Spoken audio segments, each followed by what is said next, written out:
Day 4 of the Brian Walshe trial wrapped up today, hearing testimony from several people, including Anna Walsh's lover, a guy named William Fastow. I can't remember how to pronounce it, but my goodness, were they getting into the nitty-gritty, and it was fun to watch the prosecution and the defense kind of jockeying for position with the jury. So we're going to go over what happened today in the broad brush strokes, and then we're going to get into Mr. Fastow's testimony. Stick with me.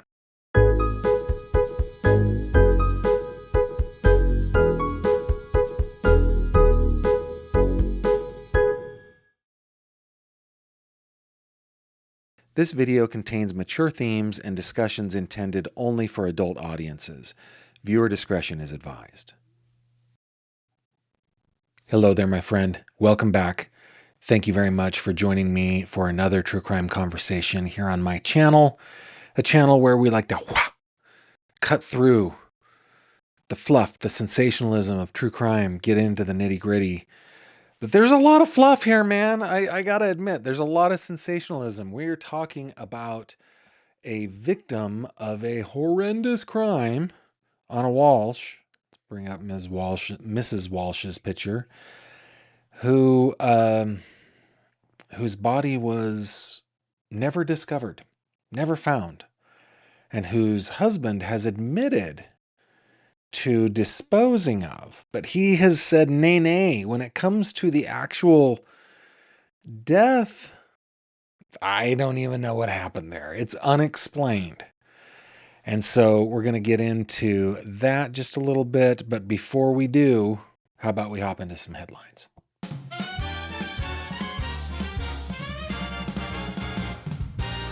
True crime headlines.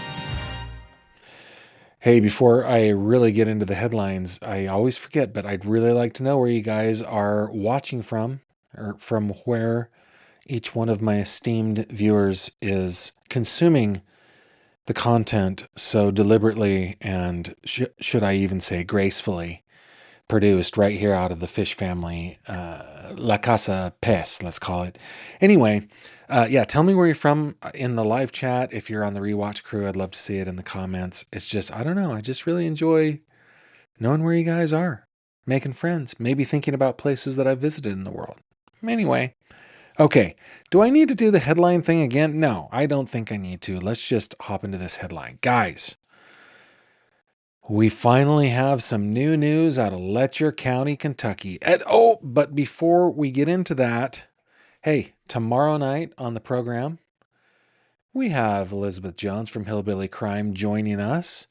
There is other news coming out of Letcher County that we're not going to cover tonight, but we will cover tomorrow, having to do with the psych evaluation that Mickey Steins took and the defense's motion to unseal that. But anyway, I digress. The other part, the news coming out of Letcher County, this from Fox 56 in Kentucky. Slain Letcher County Judge Kevin Mullins' widow sues former sheriff charged Mickey Steins, his deputies. That is maybe the worst headline ever written. Let's just get into the lead. Dateline, Letcher County, Kentucky. A year after Judge Kevin Mullins' shooting death at the Letcher County Courthouse, his wife filed a lawsuit seeking damages. Former Sheriff Sean Mickey Steins was charged with the murder of a public official after the September 19th, 2024 courthouse shooting. You guys remember, let me bring this up. This isn't going to actually show the shooting. It pauses and does not show it. But Judge Mullins was shot. They initially reported 8 times, but it turned out to be 9 times in his chambers. Anyway, and that was September 19th, 2024. We've covered it at length on this channel. Security cameras captured the entire exchange, including Steins unleashing gunfire on Mullins. The litigation names the former sheriff and 3 of his deputies, accusing them of negligence and seeking loss of consortium damages for her and their daughters. Who wrote this? Madeline? I'm having a hard time following you, Madeline. Thank you for reporting on it. But man, for their daughters. Okay. Steins faces an additional assault and battery count. Okay. Court documents accuse the deputies of failing to take proper precautions to deter Steins from shooting the judge or warn Mullins of Steins' alleged erratic behavior. For the lawsuit claims these decisions were grossly negligent, reckless, wanton, and or willful. There's more about this, right? Which you guys can check out on Fox 56 News. But I will do my best to get my hands on that lawsuit so that we can report on that here a little bit here on the channel. All right. Hey, shout out to our friend Joseph Scott Morgan, who made the papers, as my grandmother used to say. This in the Anna Kepner case. Of course, Anna Kepner is a case that we have been following as well. Anna, 18-year-old Titusville, Florida girl who went missing for a short time on a Carnival cruise ship. Her body was found in the room that she was sharing with her step siblings. And this one has just been a mess. I mean, it's a mess anyway. It's a mess, right? But okay, JSM, here we go. The manner in which Anna Kepner's body was concealed under a bed and covered in life jackets holds disturbing clues about her death and the potential suspect, a forensic science expert said. Blah, blah, blah, blah, blah.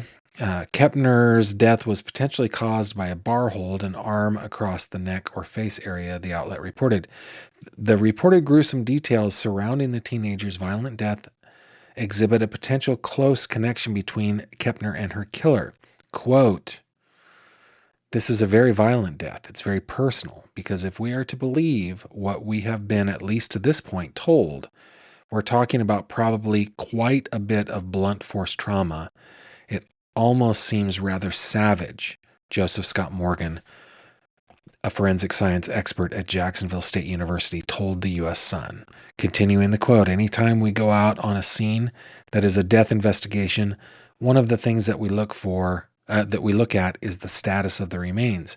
And in this particular case," ooh, look how they have properly used quotation marks in this. My 9th grade English teacher would be thrilled. Okay, and in this particular case, we have to assume that her face was covered because she's wrapped. If her face was covered, many times that's an indication that the perpetrator knew the victim. Interesting.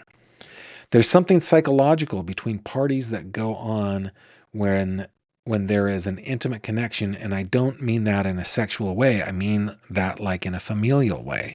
It is very difficult for these perpetrators to look into the face or into the eyes of the deceased.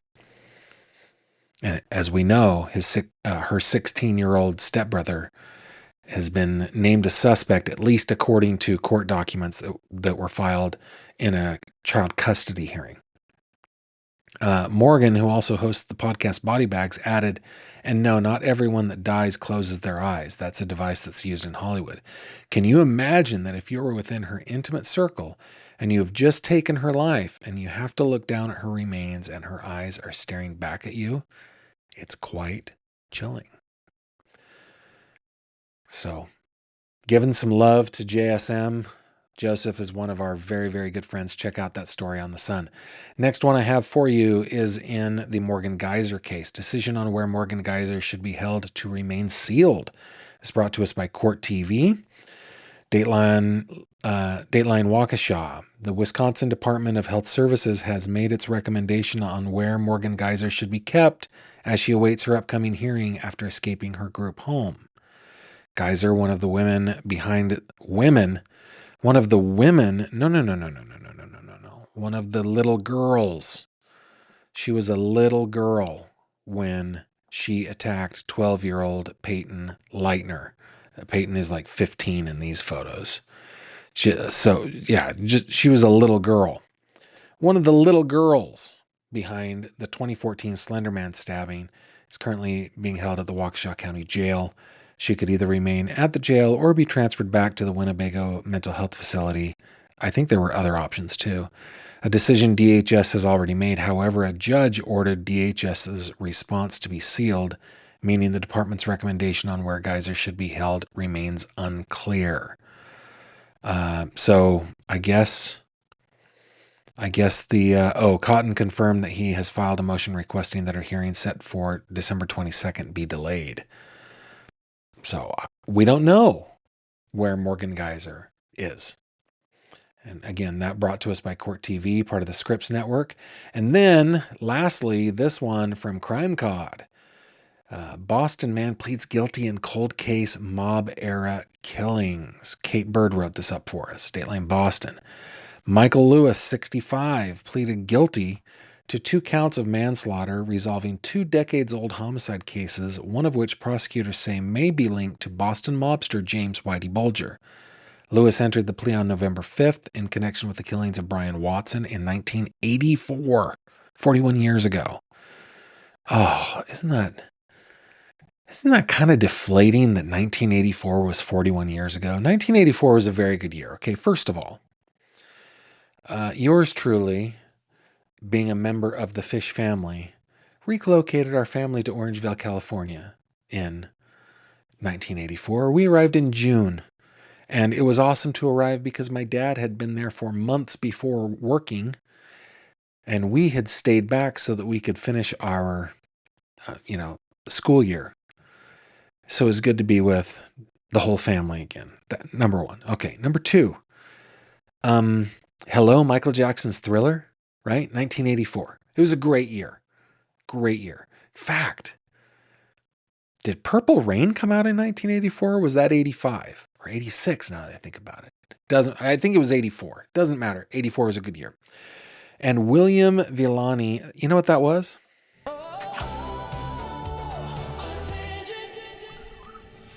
Yep, that's exactly what that was. Come on back. Oh, yeah, my buttons got frozen there for a second. Okay, and William Villani in 1993. Dang it, guys. Dang it. 1993 was a very good year. I graduated from high school in 1993. Casa Roble Rams represent. As per a press release, it wasn't a very good year, I'll tell you, for William Villani. Goodness sake. Okay, per press release by Suffolk County District Attorney's Office, the resolution of the cases was first reported by People magazine. Lewis was sentenced to 2 concurrent 15-year prison terms. The pleas close investigations that left the victim's family without answers for over 30 years. Interesting. Oh, in the 1984 case, prosecutors said Lewis and another man were involved in the South Boston drug trade and sought to eliminate a rival dealer. They approached Watson and asked him to lead them to a target. He agreed, got in the backseat of their car. Lewis then turned from the front seat and shot him. Wow. Wow. That is dark. Yeah. Is there any more? Let's see. Nearly a decade later, Lewis killed Villani, 46, his supervisor at the Boston Housing Authority Pest Control Unit. Prosecutors said Lewis became angry after being ordered back to work following a lengthy excused absence. Wow, it doesn't take much to set off Mr. Lewis for sure, but you can check out the rest of that on Crime Cod. Those are our headlines.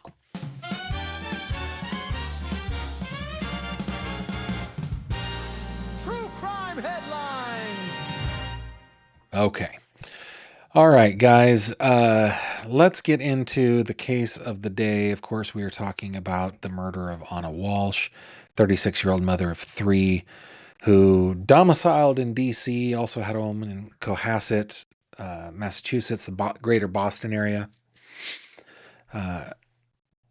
On the New Year's Eve, 2022, heading into New Year's Day of 2023, she had a small family party for the new year with one guest, a family friend. They had a great time.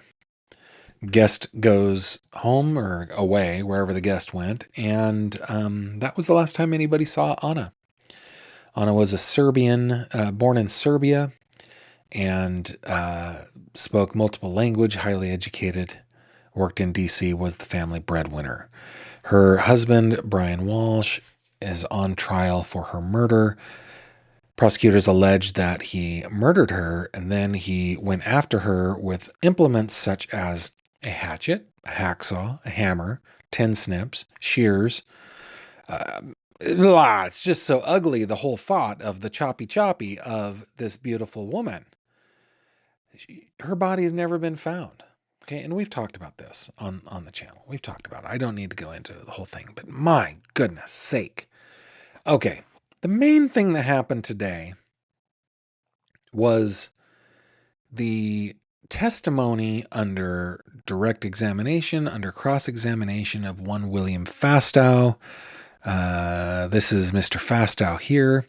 Mr. Fastow was her real estate agent in Washington, D.C. that helped her locate and purchase a $1.3 million four-bedroom townhome. See, Anna was working in D.C., which is a couple hours away, and by plane, and Brian and the kiddos were back in Cohasset because Brian was under federal investigation. He couldn't leave, right? He couldn't leave.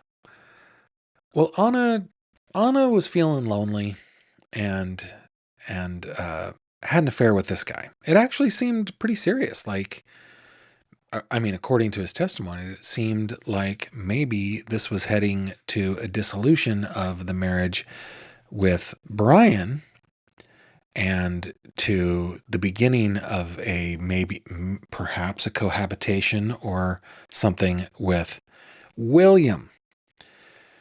But before, and I have a clip, I think it's about 10-ish minutes long. Let me see.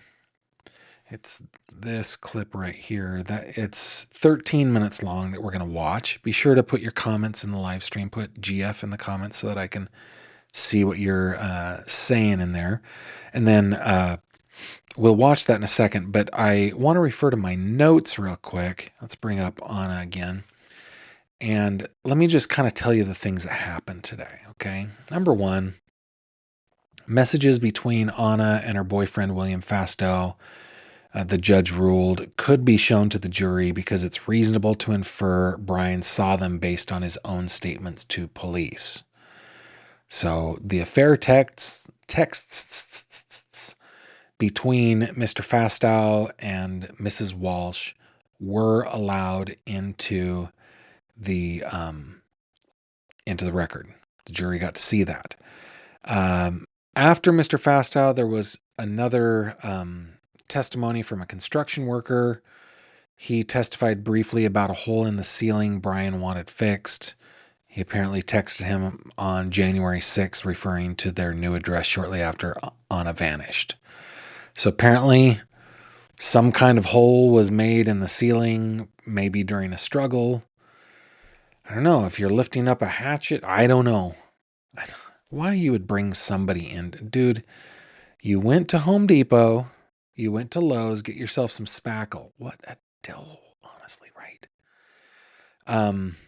And then the judge did order some redactions to protect the children's identities. She said she'd rule on it on text message objections as they come up.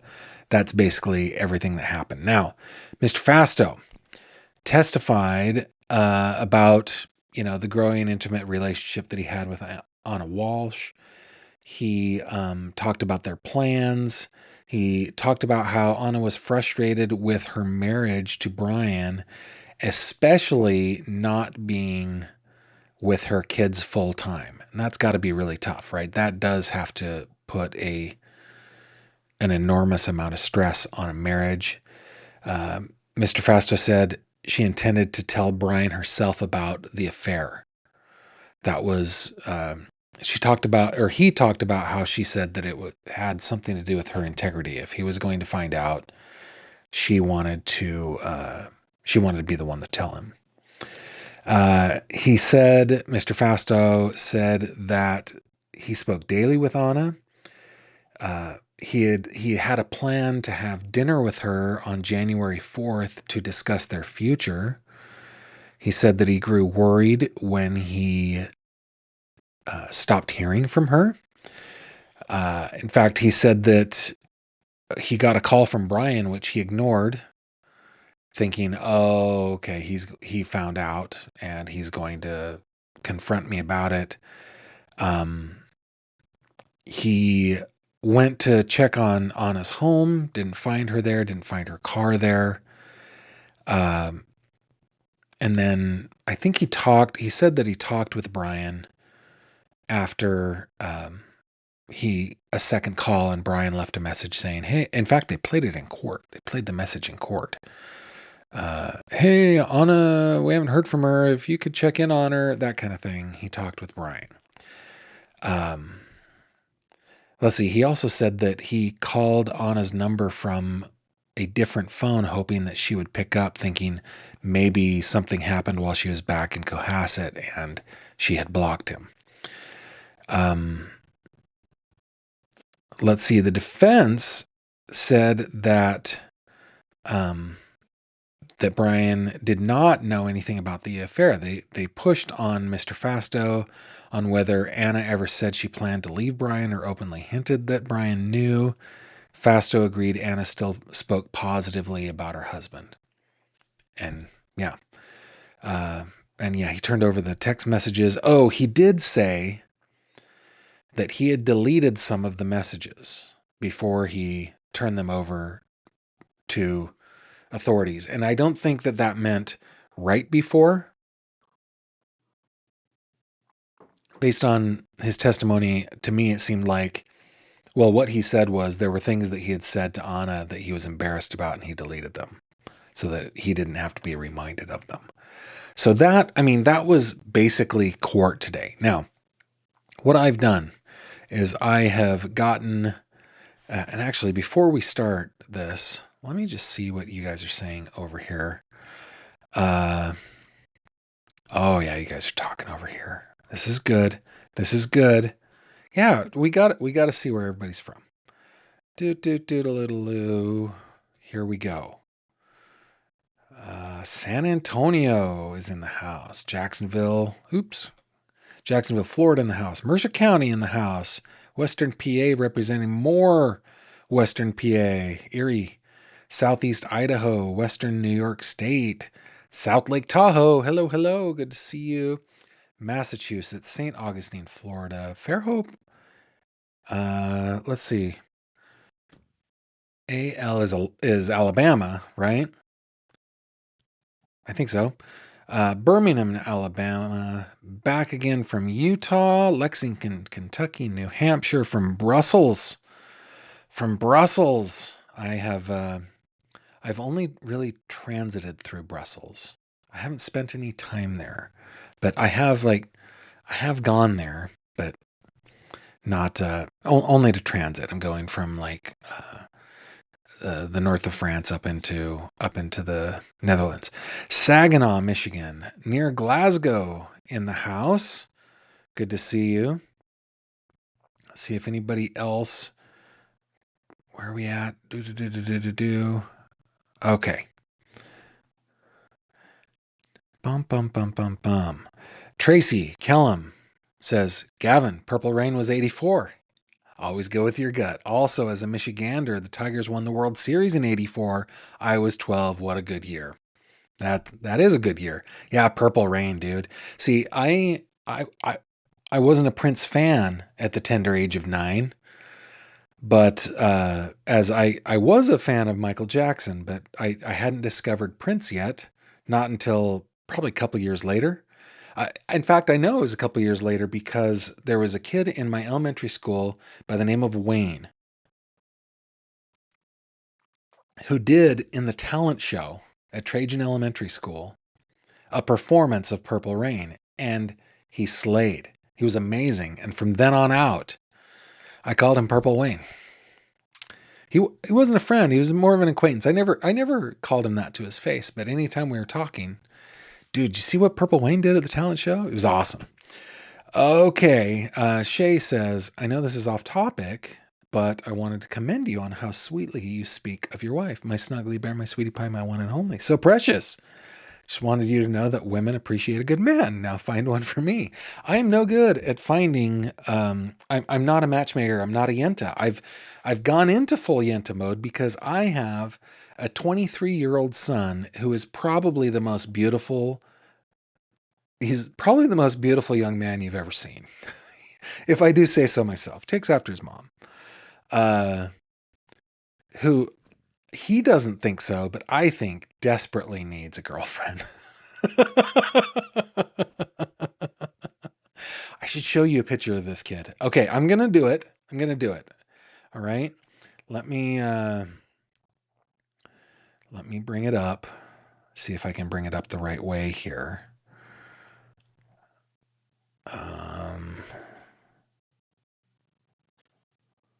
Is this the one? Yes. Okay. So, as you guys know, I love portrait photography. It is one of my passions. And this, here we go. You ready?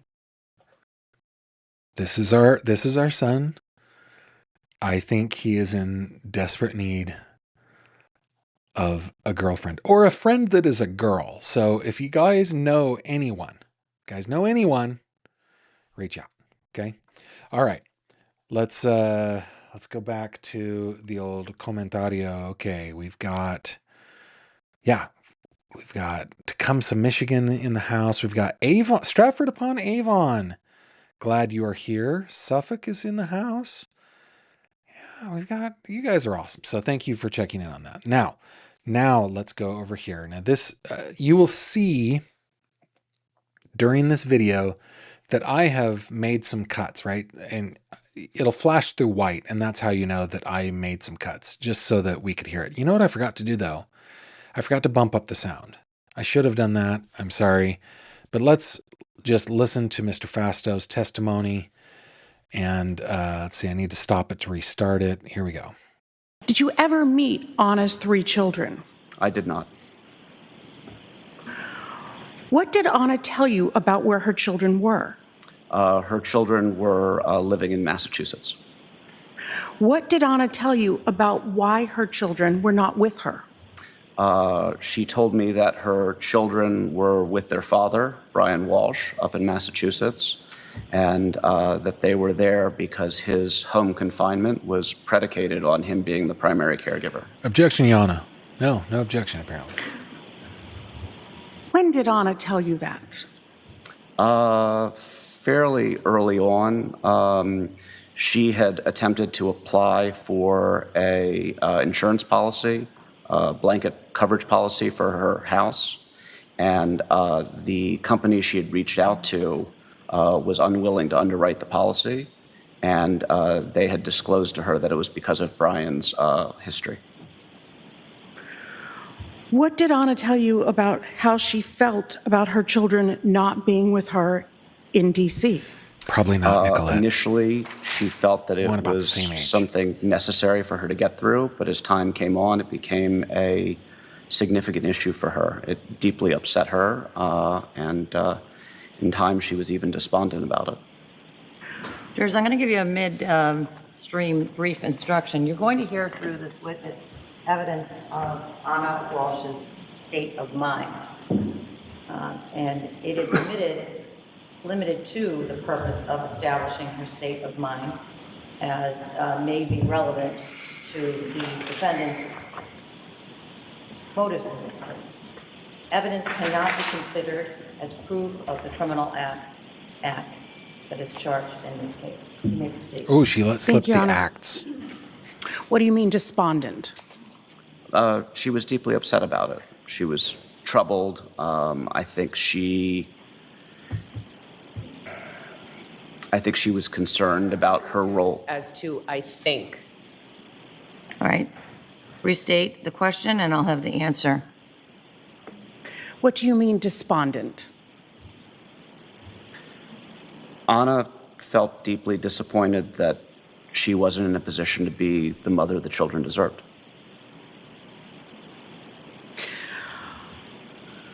Did she tell you she discussed the children not being with her, with Brian? Yes. What did she tell you? It was a point of contention for them. Brian's attorney had, May we approach sidebar? Yes, you may. Here comes one of my edits.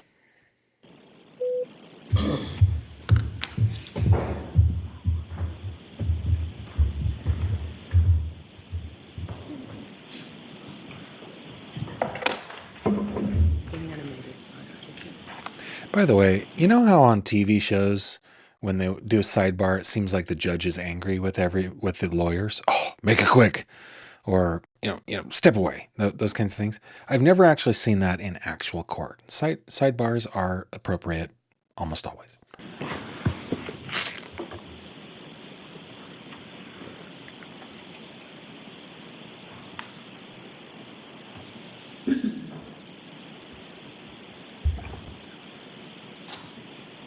Did you keep your relationship with Anna secret? I did not know. Did you tell people about your relationship with Anna? Yes, Did you socialize together with any of Anna's friends? we did not. Did you socialize with any of your friends? We did. Did Anna ever discuss with you telling Brian Walshe about her relationship with you? Yes. Anna felt it was really important that when Brian was to find out about the relationship, that she would hear it from her. She had expressed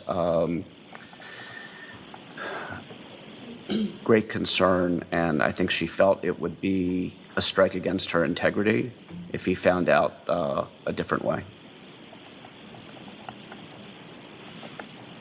Yeah, I figured, Lucia. So, at some point, did your relationship become more serious? It did. When would you say that your relationship became more serious? In the early to mid-summer, around July. And how would you describe it? Anna had traveled to Massachusetts for Brian's sentencing, and the expectation was that she was going to be able to bring the children and him back to Washington, D.C., following a favorable sentencing for his art fraud issues.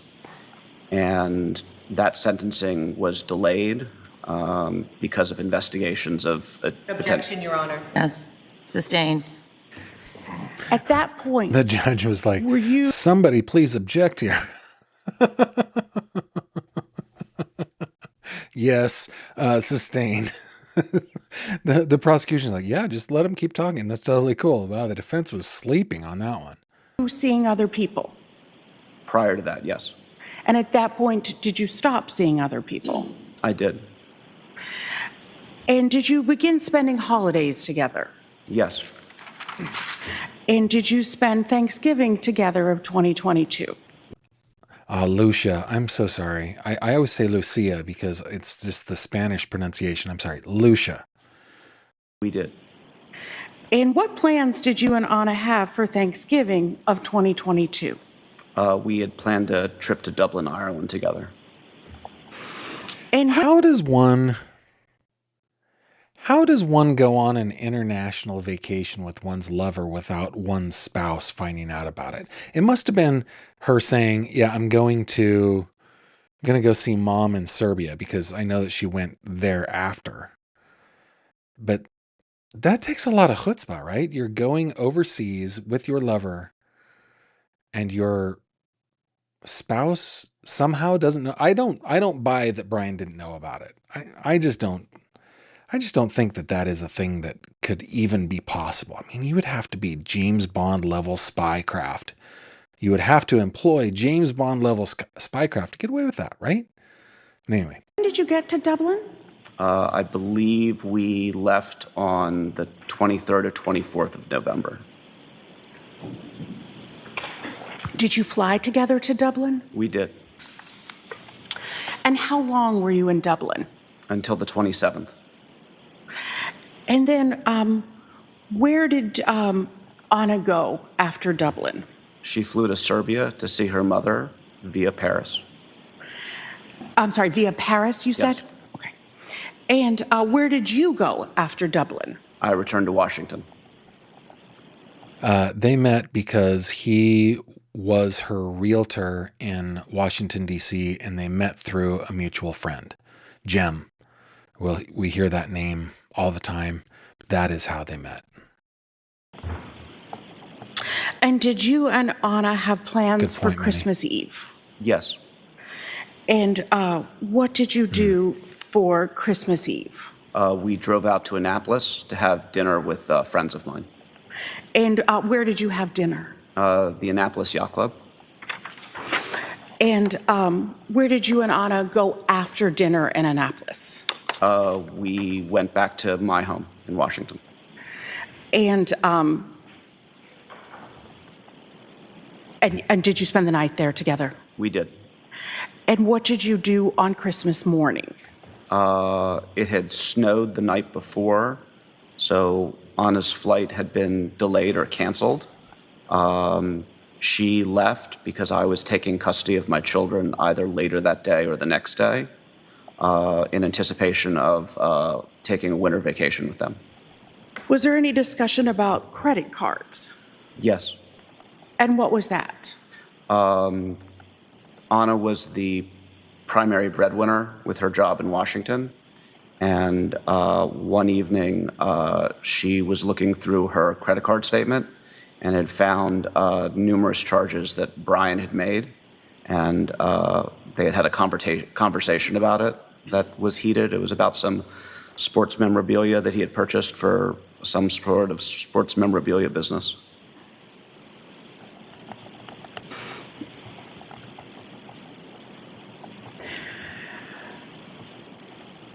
When was the last time, were you and Anna making plans to go on any other trips in 2023? Yes. I was in Idaho with my children for New Year's, was flying back to Washington, D.C., and we had planned to celebrate New Year's together on the 4th.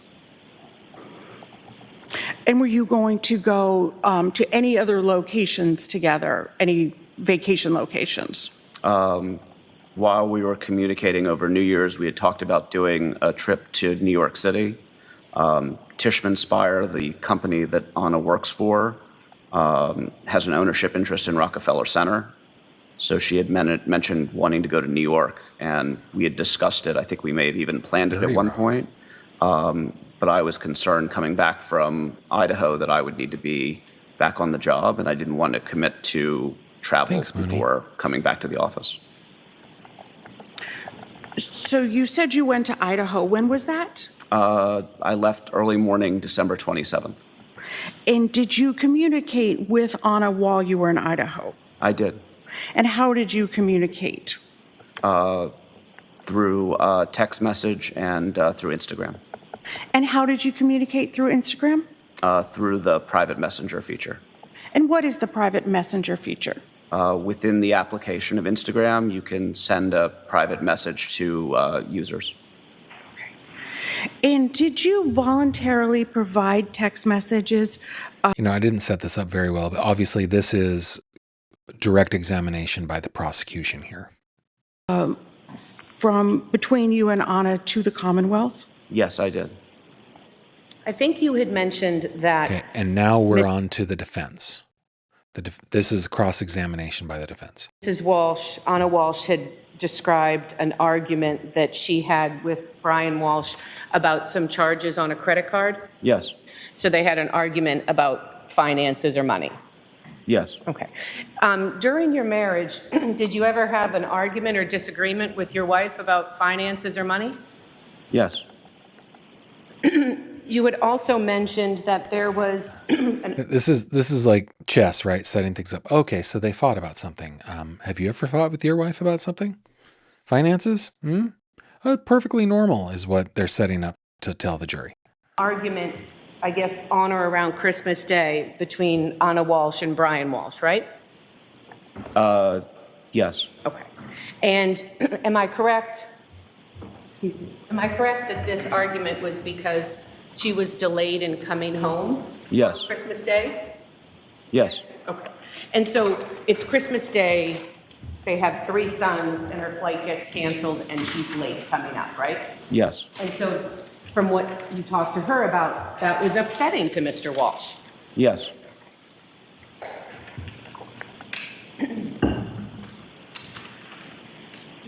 The property that she purchased for the family, that was about $1.3 million?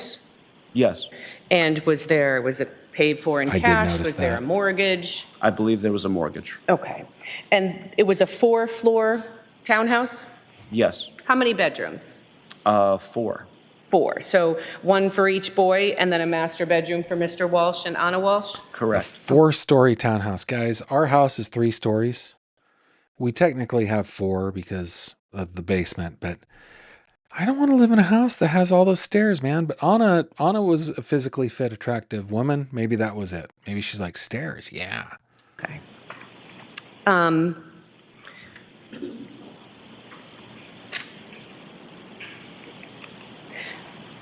When you initially became friends with Anna Walsh, I think you said you would communicate with her through text message and Instagram? Yes. And Instagram, you said it's private. I think the kids say DM, you would DM each other? Sure. Okay. So when you were communicating on Facebook, you weren't posting romantic, intimate messages on her public Facebook page? I was not. Okay. And I think you had told us that you would comment on her page, but would you comment like, love you, can't wait to see you soon? Or would it be something like, oh, fun night or great pic? It was more the latter. Okay. So they weren't flirtatious, open messages? No. Okay. And you had mentioned on her Instagram that I think, or maybe you didn't, she would post a lot. Yes. Okay. You were never in any of those photographs. I believe that she referenced me in one of those photographs. She had attended a yoga event that I had hosted. Okay. And she had posted a picture of herself at that event, and I believe that she had tagged me in that photo. Well, you were the host, right? Yes. You set it up. Yes. So she went, it was like, hashtag thanks Will for yoga type thing. Yes. Okay. And your Instagram page, you weren't posting pictures of the two of you on that page. I was not. Okay. Yeah, he goes on to testify.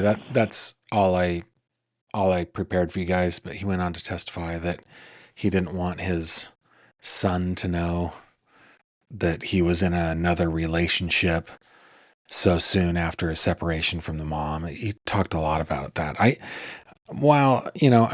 definitely not condoning the behavior of these two people. I certainly understand it.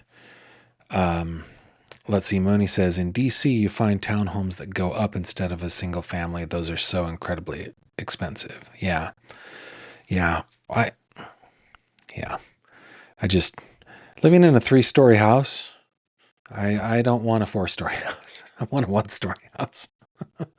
Actually, I like having stairs in a house. Maybe, one of my friends when I was a kid had a beautiful, it was her parents' home. It wasn't her home. It had a beautiful home.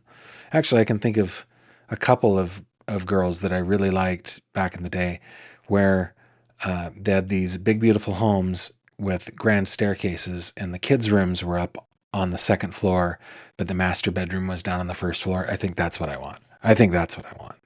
So, that is what happened with Mr. Fastow today.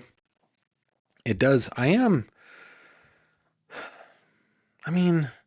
want to condone this behavior, but obviously Anna was unhappy at home.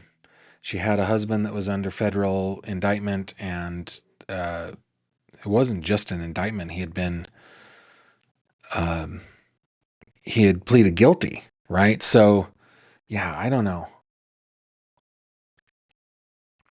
I don't know, man. I certainly understand what was happening. He did seem like a nice guy.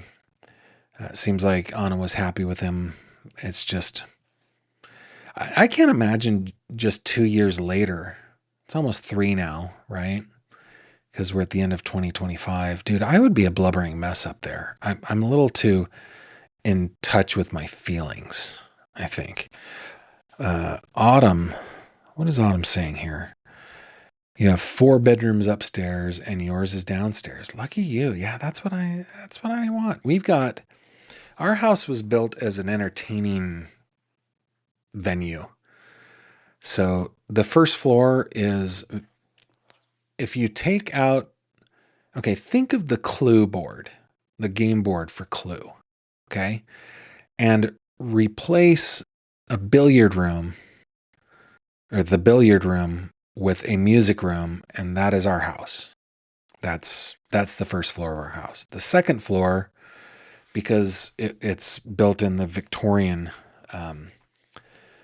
I guess, architectural style, though it was built during the Edwardian era, there are 2 master bedrooms at the front of the house with a sitting room between them, and that is this very room that is now my office. So over there is a master, over there is a mistress, right? And then there's a 3rd bedroom, like a guest room.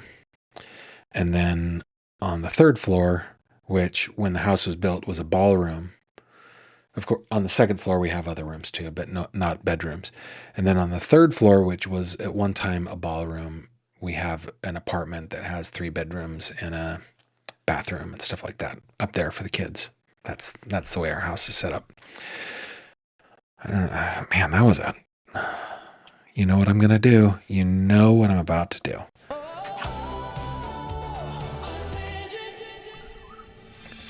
got to stop on those guys. All right. It is now time for my favorite segment of the show. Let's get into it. It's 3 questions with Gavin Fish. Pow! All right, guys, you know the drill. This is 3 questions where I will answer. Wrong one. There we go.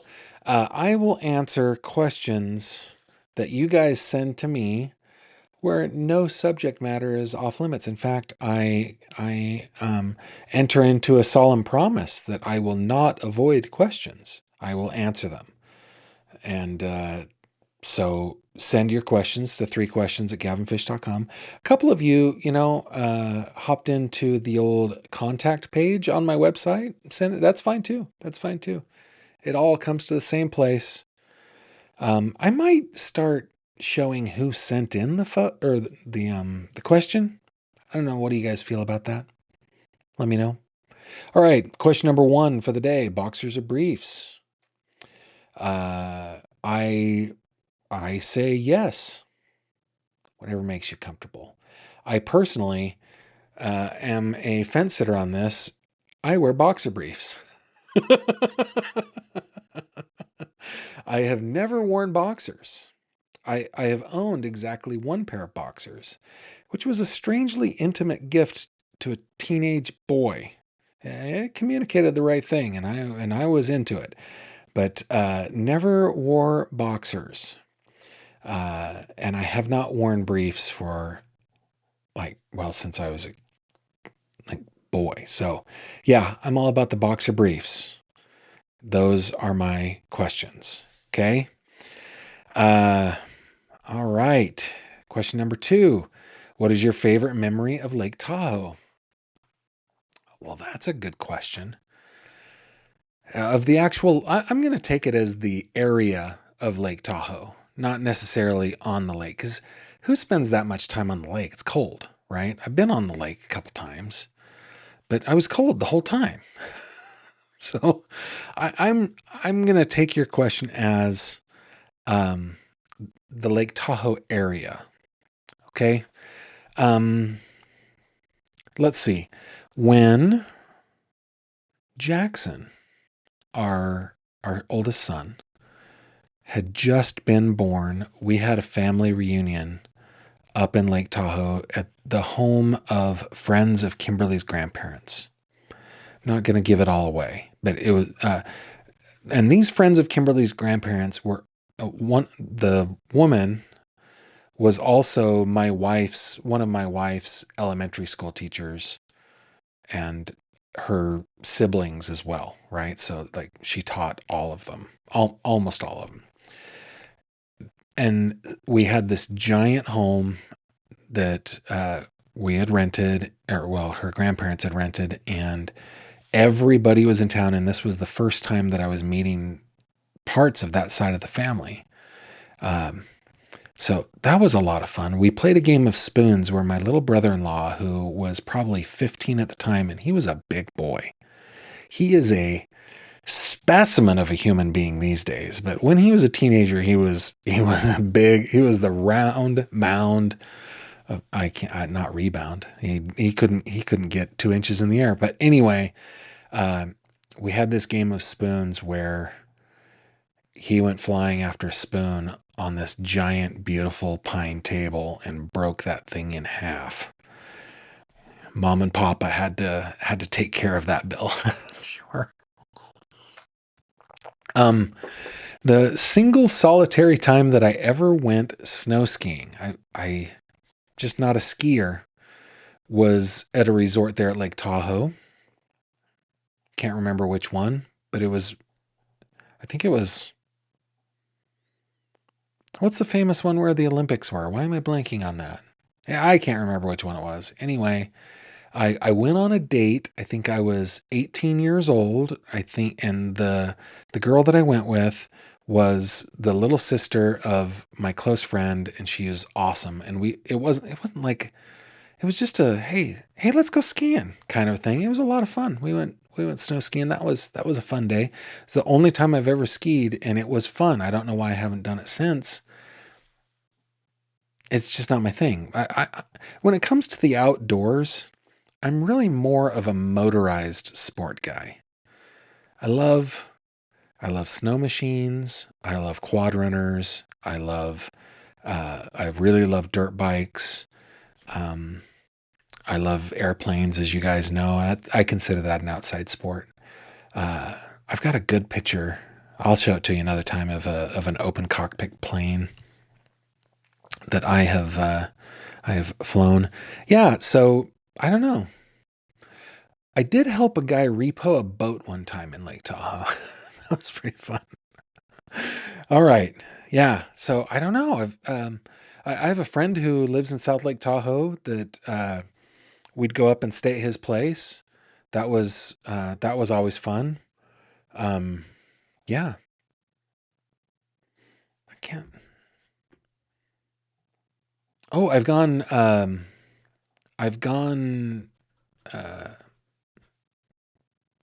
Oh, actually, one of the first dates that Kimberly and I went on, it was with the same couple of the actual first date, where we flew down to San Francisco.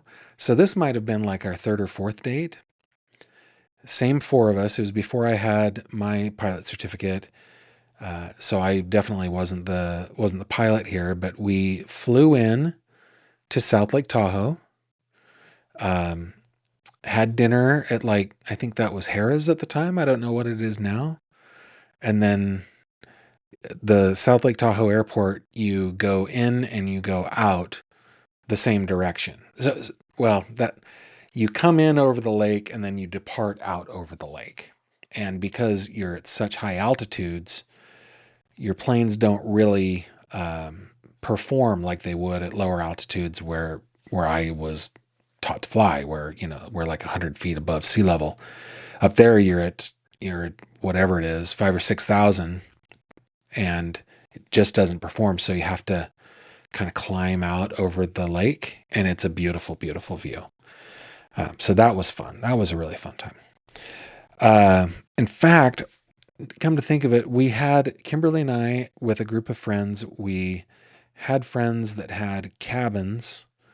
This is when we were dating, and of course we were all like young and awesome and good kids, and so the girls were in one cabin, the boys were in another cabin, and something like that. But Kimberly and I, we were still getting to know one another, and we just spent the entire night out on the beach, like the entire night. We both had gotten up. We couldn't go to sleep. We'd both gotten up, and then I was walking over there. She was walking over here. We meet each other like, hey, you want to just go on a walk? Sure. And then we did not go back. We spent the entire night out on the beach, just talking and looking at stars. That's probably my favorite one. That was a good one. Okay.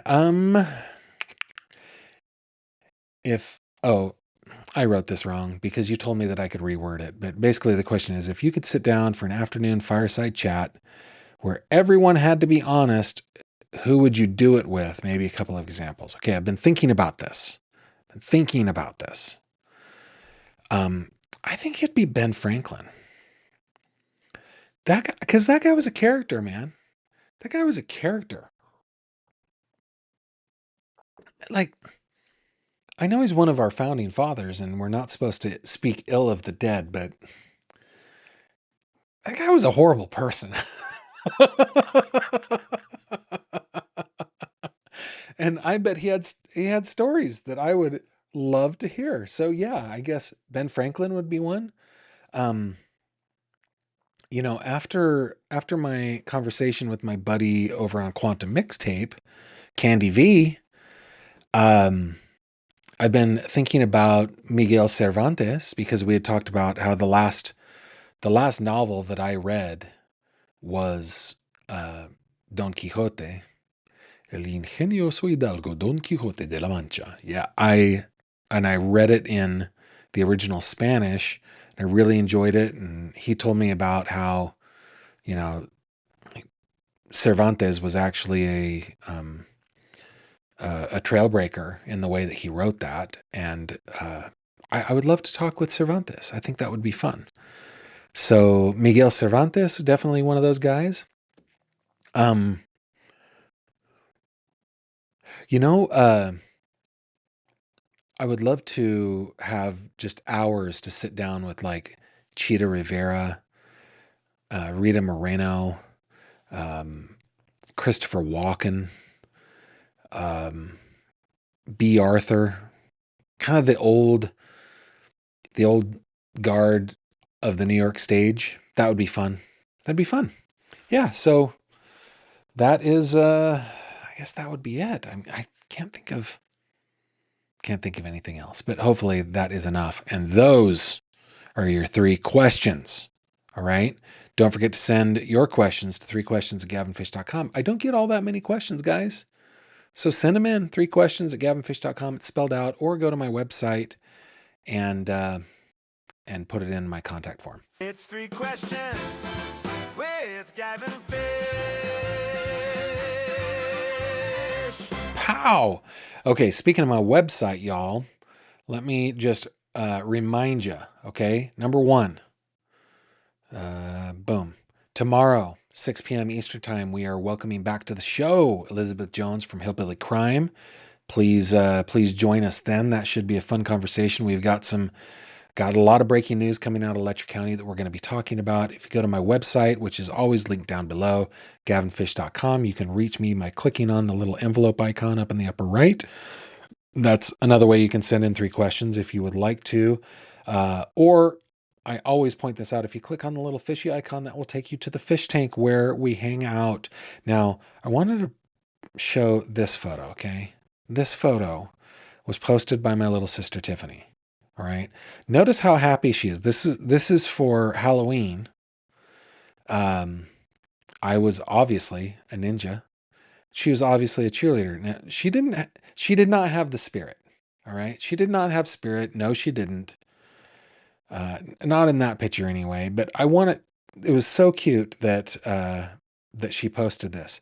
I believe this was 4th grade year. So that would have been 1984.